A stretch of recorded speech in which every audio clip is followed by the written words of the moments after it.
Today, I'm gonna take on the frequent question that I hear, which is which tripod is right for me? I use all three of these in different situations, and I'm gonna run through exactly how and why I use each one in the hopes of making the answer to that question a little bit clearer.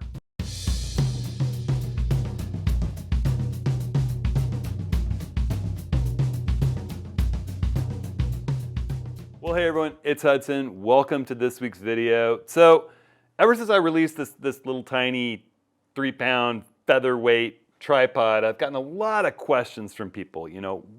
Which tripod should I choose? Is the tripod that I'm using the right one for the job that I'm doing? Why would you choose the fluid head over the panoramic head, or the panoramic head over the GXP-SS head? Well, I'm hoping to demystify a little bit of that, plus give you just a little bit more reasoning behind why I use the tripods the way that I use them, and also some tips on just generally using tripods. So, the first question I get from people, well, which one should I use as my primary tripod? Well, for me, when I'm really serious about going out there and I'm taking the kitchen sink with me, I'm in the car, or I'm going on a big expedition, I've got duffel bags I'm checking, and I can afford to bring it, I bring this, it's sub 7 pounds, it's my tall legs, there's a set of them over in the corner with some Christmas lights on them extended all the way. They get to nearly 80 inches with no center column,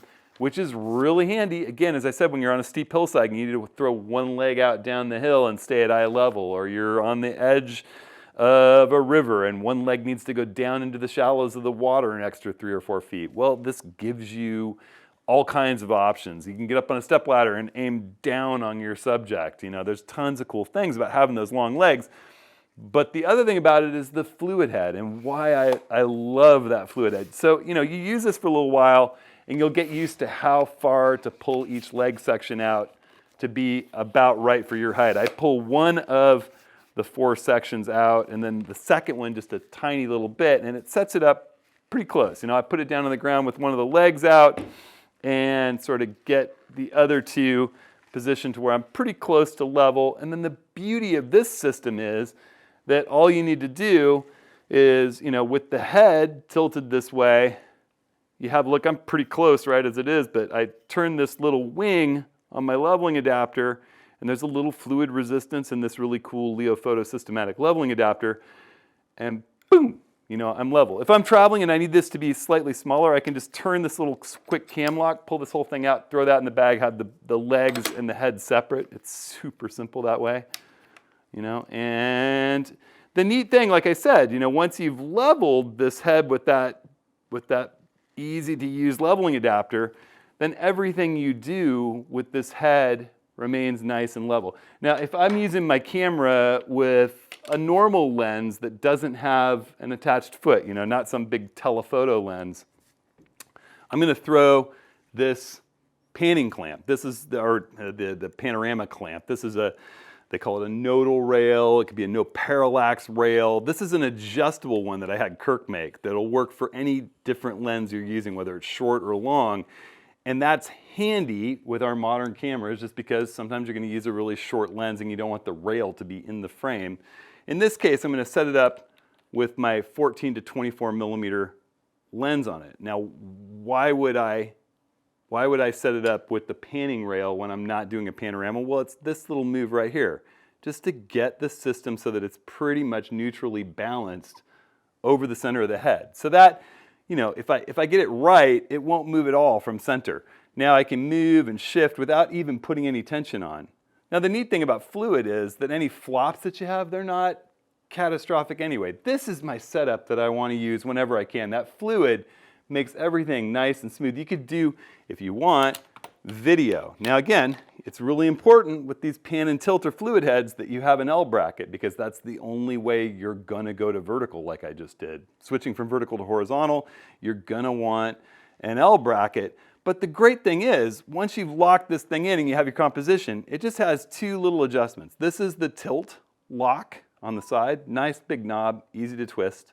Locks that thing down, and then there's the pan lock, which is this nice lock in the back. Boom, Simple as that. If you want, and you got your composition and you suddenly realize there's a distraction on the left, you can just move a little bit to the right and you're still level. Nothing you do takes the camera out of level. It makes composing just a piece of cake. It's so simple. If you want to do a panorama, well, let's say you're worried about some close subject in the frame, you can set your parallax rail to be correct for your panorama right there, and you loosen the pan, look at the back grid display on your camera, shoot, shoot, shoot. You can tilt and you're still staying level as you pan. It's just so darn simple to work with that way. So it really works nicely for composing still lifes, landscapes, panoramas, but it also works great for action. So if I'm going to be shooting action with a long lens, and I thought about doing this with my 100 to 400, but I get a lot of people saying, well, I read the weight limitation on this 500 AH and it won't work with my long lens. And I say, that's kind of nonsense. When they do weight ratings for fluid heads, they're really thinking about video shooters who are doing smooth pan and tilt motions for, say, video. It's not locking down a lens for still photography. So I'm going to actually go with the extreme example. I'm going to take my 14 to 24 here with that HB97 hood on it that fits on all the 2.8 zooms and makes the magnetic filters, the case filters, so easy to use. I'm going to pull that guy off of my Z9. I'm going to slip the 800 PF on here. This is the biggest lens I've got. And I've got Kirk's custom foot for that lens, which has an Arca plate built into it. And once again, I'm going to semi-tighten my clamp on that Kirk bridge assembly for this head. And I kind of know, I've done this enough, I know where the basic neutral point on this guy is. It's about there. Even if I let it flop though, look, how many people are going to do that with an 800? I'm standing there. It's not a catastrophic flop like you'd have with a ball head. That fluid slows it down even with this heavy a lens. But here's the important part. It doesn't move 1/10 of a millimeter. If I lock the tilt, let me show you the knob I'm using. I can lift it up, lock, lift it up, lock, lift it up, lock. It doesn't go anywhere, all right? That is plenty to hold this Z9 with this 800. And if I loosen both axes and I loosen my swing, the vertical to horizontal on the lens body, the collar, I can treat this thing just like a gimbal to track action. Flip to vertical, track, pan, go after. And the weight of this lens and camera overcomes the fluid resistance to the point where I can move nice and quickly. The weight of the fluid slows you down when you're doing cinematic pan and tilt movements with a smaller lens. If you want to do film work and you want those nice smooth motions, but it actually just creates a nice gimbal-like resistance that lets you track action. So this head basically does everything I need, all in a little 2-pound package, and the whole system gets really tall, which makes it super, super, versatile for me, and it's all in a sub 7-pound package. So there you go. That's why this particular setup is just my go-to, and the fact that just it gets that tall, icing on the cake. If I can possibly carry it, this thing is compressed down and strapped on the side of my backpack, all right? Now, there's times where it's just too much to carry. Even that, 6 3/4 pounds that this thing weighs and the bulk of it is too much when I'm doing, a multi-day backcountry ski mountaineering trip. Or maybe you're taking a light aircraft someplace and weight is truly, truly limited and just the space that you have. So this ultralight setup is what I built for those situations. It weighs barely over 4 pounds. It has a lot of the same cool capabilities. It doesn't get quite as tall, but it's still nice and tall. It actually gets taller than I need to when you put the TFS spikes that I include in my custom build kits. And once again, if I'm going to be, see, it's taller than I really need it once I put that clamp up. And this clamp rotates. Both of these systems, the clamp rotates however you need it, but I don't ever really rotate it. What I do is I leave it set up for either a long lens or, once again, my panoramic nodal rail because that lets me get balance. And that's even more important with this head because it doesn't have that fluid resistance. What it has is a base tension knob, a lot like you'd be used to with a ball head. But because it's Acratech, it's just amazingly nuanced. A little tiny turn will create just the right base tension for whatever weight system you have. And then there's a lock knob for locking that so that it can't move at all. You set the base tension, you lock and unlock. And then there's a panning clamp. Now this system, I'm going to drop it a little bit. I would set up identically to my big fluid head system. In all these systems, we put a stone bag, and I put nice little notches in the cork grip tape wrap. But this is an amazing system. I carry it a lot. There's times where I just grab it because I want to go light. And I'm just going to demonstrate that, you know, as crazy as it might seem, I've got a nice big bubble level in here, by the way, and there's a built-in leveling adapter on the top of these Leofoto 284 CEX legs. That's really nice. I could just loosen it even more. It's nice because you can, either of these leveling adapters, you can kind of use both hands and then get it just a little bit with your pinky locked and then lock it down. So, boom, now I'm level. There's a huge bubble level in the middle of this head. And, you know, I could pull this guy out. And let's just test, you know, they say that this head weighs 1 pound and holds 25. Well, this whole system's a little less than 25. So let's just lock it in and see, all right? It's balanced. It's actually pretty good. I'm loose right now. You wouldn't see too many people probably letting go, but that's pretty balanced. I've put it in here enough times, I sort of know where to clamp that foot. You know, again, we can do that gimbal-like move with this long lens on this head. I'd much rather have my big fluid head for that. I like the little bit of resistance that I get, and I like that feeling that if I dropped it, it wouldn't be a catastrophic flop. Now to overcome that with this head, you're just gonna turn just barely little adjustments of this smaller knob on the right to get it to where it doesn't flop, right? If I turn it there, if I was doing some kind of long shot and I just wanted to get it dialed in, you can see that's pretty amazing. That base tension on this head works really well. Lock, you can't move it at all. Now, if you want to be moving around following, say, birds in flight and animals in motion, you can get just a little bit of resistance in it so it doesn't feel like it's likely to flop. But before you stop moving with it, you're going to lock it with that big knurled knob on the other side. They're really different. You can feel one has a little rubber O-ring around it. The other has these big teeth on the side, so you know which one's the lock and which one's the pan adjust. If you're setting it up to work with more landscape orientation, let's say we throw the old 14 to 24 back on here, and then again, I'm going to use my nodal rail, use that awesome locking lever clamp that Acratech makes. I can set it up here if I want, and I get all the same benefits that I had with the fluid head for precision. You know, we're set up level. We can use an L bracket to get vertical or horizontal. We can do panoramas by just sliding that panoramic nodal rail back and forth, and then just, you know, you can tilt, you're still panning level. You can tilt up, you're still panning level. You can just look at the back of your camera, tuk, tuk, tuk, tuk, tuk, right? Simple as that. If you're locked in on a composition that you really like, shooting landscape, well, if you want to tilt just a little bit down, whoop, tilt just a little bit down. Move just a little bit to the right, move just a little bit to the right. It has all the same benefits. It's just missing the fluid, and the head weighs half as much. It's 1 pound instead of 2 pounds, which makes, you know, the overall system with the legs with the built-in leveling adapter, it all gets a little bit smaller, and it's all significantly lighter, right? That's kind of the name of that game. So this system weighs barely over 4 pounds, as you see it.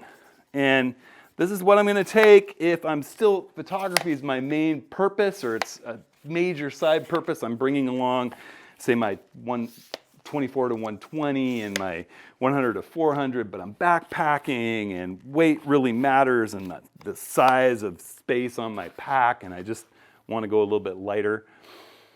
Then there's the circumstance of, you know, it's kind of like how your cell phone sometimes is the best camera because the best camera is the one that you have with you. Well, you know, there's times where I can take this little featherweight, the brand new tripod system, because it weighs in at, you know, essentially it's well under 4 pounds. It's what, 3 pounds, 6 ounces, something like that, less than 3.5 pounds. With this little Acratech GXP-SS head, it can basically save the day when you otherwise wouldn't have a tripod. This can go in your book bag. It's almost unnoticeable having it. Or, you know, let's say you're going on a trip where tripod work isn't going to be the focus. You're mainly doing street shooting, but maybe you're going to shoot a sunset, and maybe you're carrying not your Z9 with the big 14-24 and the 800mm lens. You're carrying your Nikon Z50 or your Z6 or Z7 with the fixed prime lens, or your, you know, smaller camera, Fuji X100 or the Leica Q2 like I like so much. These two in the bag really is really not that much weight. It's just so small and light, and yet unlike a lot of the tripods out there on the market, this is a 5-section carbon fiber, really well-made tripod, no center column, gets nearly to my eye height. It's basically 6 feet. I mean, the reason I would take this over the ultralight is really truly the fact that it's so small it can go in my book bag. All right, it's that one that you got it with you and you think, oh, well, you know, I wasn't planning on using a tripod, but since I have this. And I chose the GXP-SS, even though it's a ball head, because when combined with this little tiny, really rigid, nice carbon tripod, you know, I can easily level it. There's a bubble level on the side of the built-in leveling adapter. Whoop, and now the base of this is level to pan, and it's got a beautiful bubble level on the clamp itself. You know, it enables me to do, you know, simply be set up to do some work and get a tripod mounted scene. Say I want to do a long exposure with clouds blurring over a building, and I was only planning on doing street shooting, but suddenly I see the clouds are moving fast, they're beautiful. You know, oh, I'd love to throw a 10-stop ND on and take a 240-second image. Well, now all of a sudden, whoop, you know, pull this out of my book bag, and I had that capability. I probably wouldn't have chosen, even though this is small and light, to throw it in the book bag for that little city excursion. You know, I'm out with my kids at the playground, and then suddenly there's a beautiful sunset across the field with Mount Hood, and I want to do a longer low-lit exposure. Well, all of a sudden, you know, I'm not trying to do it at 2000 ISO. I can do it at base ISO and let it be a 3-second exposure. Those are the kinds of things this enables. It still has the ability, we put those little ridges on these under the cork wrap to be able to throw a stone bag on there to weight this little tiny ultralight down to where it's really solid when you root it, or hang your camera bag or your book bag, if you will, off of it. And the crazy thing, you know, to be honest, the minute that Acratech sent me a sample of this new ultralight GXP-SS, the head weighs a bit under a pound. It's like 0.8 pounds, and it holds 35 pounds. And you know, you think, well, is that really accurate? Can it actually hold 35 pounds? Well, you know, I'm here to say I think it can. It's pretty darn incredible, this little dude. And you know, let's just showcase what this head can actually hold. I'm going to throw the big 800 on here, lock it in, all right? And once again, Acratech has, you know, a lock knob, and then they've got a little pan adjustment, all right? Oh, I got to adjust for this. I had loosened it to showcase how you can adjust the Arca-Swiss clamp tension. So I'm going to tighten that up a little bit to where it's not slipping in there. That's another really nice thing. The Acratech clamp, you can adjust how tightly it clamps, or loosely if you have a kind of an off-kilter Arca-Swiss rail, it'll fit almost anything. So if I adjust my base tension a bit, you know, this is crazy. I would never set up doing it this way. You see, I mean, that's without locking. That's unlocked. So the base tension on this can really, truly, well, truly hold. Now, it also has this crazy ability to go into a gimbal mode, which then enables you loosen your pan, and all of a sudden you can, if we loosen that base tension a little bit more, all of a sudden we could shoot this tracking action. Now that I would never in a million billion years have this as the head that I'm bringing with the 800, but it does showcase that this little head is crazy capable. I'm mainly going to have either my Z50 with a couple of lenses with this camera, or my Q2 with this tripod. This is not the tripod I'm bringing on even a ski mountaineering expedition with, say, my Z6II and a 24 to 120 and a 100 to 400, or even just a 24 to 120. You know, I'm going to bring this guy along because it's just more versatile. It's taller. I like the pan and tilt system. Again, this one is truly about being just minusculely tiny. That's the reason for the 5-section legs. And what I was going for in it is something that gets really small, really, really light, you know, 25% lighter essentially just about than this guy, and significantly more compact and small, but is still a serious photography tool where you can use every single one of its leg extensions. It's rock solid and it fits in a really small space. People have been asking me, you know, as they look at my website and what I'm selling these tripods, that, you know, well, could you put the Acratech panorama head on the featherweight legs? Could you put the GXP head on the ultralight legs? You could, and you know what? They're exactly the same price or my same cost. If you go to Acratech's website, they're the same retail B&H Acratech with these lever clamps. And so I have done that substitution. I've done the panoramic head onto the featherweight legs. That's the one that makes more sense to me. Your featherweight system's gonna weigh a little bit more, be a little bit more bulky with this head on it. But, you know, if you've come to enjoy the benefits of a pan and tilt system, I get it. You know, for those of you who already have an ultralight and you want the featherweight legs, I've done a couple of jobs for folks where I just wrapped and prepped the legs and did everything I'd normally do and pulled the price of the Acratech head off of there so you can just mount your panoramic head onto these featherweight legs. You know, it winds up, again, weighing a few more ounces and being a little bit more bulky, but it's a viable system. I just think that this with the GXP head is a really, really elegant system. And to be honest, even though I'm not the biggest fan of ball heads, the minute I tried this little tiny thing, I realized what an engineering marvel and masterpiece it is with its built-in gimbaling ability, and particularly when paired with the built-in leveling adapter of these 255 CEX legs. So, you know, I think there are people who are enough mobility challenged and can't carry enough weight that this is better than not having a tripod at all. There are people who don't tend to shoot very much with a tripod, but every now and then want to shoot a sunset and they don't want to carry a lot of weight. This is a great thing to have. There are people like me who you've got a bigger tripod system, but you need one to just have with you all the time. Again, that cell phone camera, the best tripod's the one that you have with you, right? That's what I built this setup for. I think a lot of other people choose between the ultralight or the ultra tall light pan and tilt, or the ultra tall light fluid head system.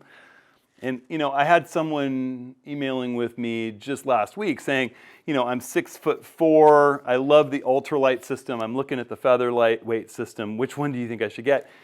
And, you know, as long as you have the ability to carry 7 pounds with you, I would rather leave another lens if I'm out on a serious photography mission and have this fluid head and these long legs. You know, when I was coming up in my photography, I spent a little bit of time learning with Art Wolf, and he was the one who originally talked me into using ultra tall legs with no center column. And his point was that, you know, the minute that you get your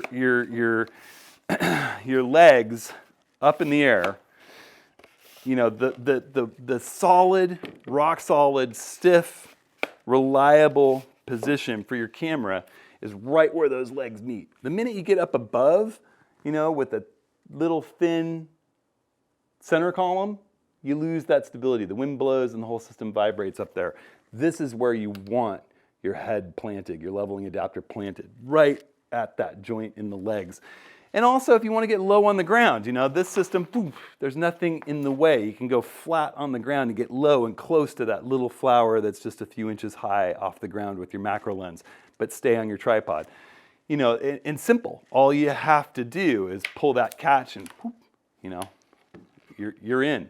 So the fact that, you know, this enables so many different modes of photography and videography, it just does it all, and it does it with ease and makes my life easier as a photographer. Every time I don't have this, even when it's a high quality system like the ultralight pan and tilt, or the featherweight, you know, there's going to be a situation invariably where I'm like, the legs aren't quite long enough. I want to get up on that boulder and put the leg all the way down to the ground to get that view down onto my subject. And I can't do it because my tripod isn't tall enough. Or, you know, I just wish I could pan my subject smoothly. Well, you can't do that without fluid. With fluid on the head, you can do this smooth, consistent movement. If you have any interest in video, the fluid head is just the creme de la creme for photographing video, you know. So again, for versatility standpoint, the ultra tall fluid head system is just bar none the best. This one is a compromise for when size and weight matter and you need to go a little bit lighter. This guy is the one, if you can't carry anything else, if you've got some limitations and you can't carry much weight, I'd still say, you know, you might want to try this guy out. But this is the one when, you know, you didn't even expect you'd need a tripod and you want it, like I said, in the book bag with you, in, you know, just along on the trip. This is the travel tripod of travel tripods. It is so small and light. It's just a great little weapon. So I find myself using all three frequently. And again, you know, the smaller camera system, travel, and a little less serious about photography or just not expecting to be doing tripod-based photography, street shooting, that kind of thing, out with my kids, that's the system I bring. On any other trip, it really depends on how much weight I can carry given the situation. What's the mission? You know, do I need to save a couple pounds and have a little more room? Then I take the ultralight pan and tilt system. And I curse the fact it doesn't have fluid occasionally, you know, or that it's not quite tall enough. So again, you know, people have asked me a lot, well, when do you use the pano rail? And I use it all the time on these pan and tilt systems, both the Acratech pan and tilt ultralight system or the fluid head system for a camera setup that doesn't have that built-in lens foot on a long lens. And that's really nice too, because I don't find myself taking the time to pull out the tool, loosen the clamp, switch it to a different orientation for that versus having the lens foot. You know, it's both the same orientation on the head. I'm either putting that rail in or I'm putting the long lens foot in and they stay oriented the same way. So it just makes my life that little bit easier yet. So hope that demystifies a little bit about how I use these three systems, and it also gives you a little insight into which one you might choose given your particular needs and use cases. Each one's a little bit different, but they're all great. Now that I have all three, I can't imagine being without any of them. So I'm just lucky I got all three. All right, so again, if you have any more questions about any of this stuff, hit me up. You can always find all these tripods at hudsonhenry.com/tripods. I love talking camera support. I really think it was one of the biggest mysteries to me coming up as a photographer. And I tried so many different setups that just didn't work well and were frustrating and got in the way of me doing my photography before I found systems and started perfecting them that I love. And it started with the fluid head. So it's branched out from there. And I love sharing that knowledge and trying to help other people skip a few of those less successful steps along the way. All right. So, hey, you know, make sure you sign up for office hours. We just held one on kind of New Year's resolution and goals for photography in this coming new year. You can check that out archived on YouTube. But sign up for the next one. It's going to be you submitting your best photograph from 2022. And we're going to have some fun giveaway for the best photo that the group of us running the office hours think is submitted. So we'll go through your images, we'll talk about them, and so make sure you sign up for that at hudsonhenry.com/office hours. And hey, everyone, I hope that you're enjoying the holidays. Good time, good food, family. That's what's most important. Stay safe, stay creative. We'll see you next week.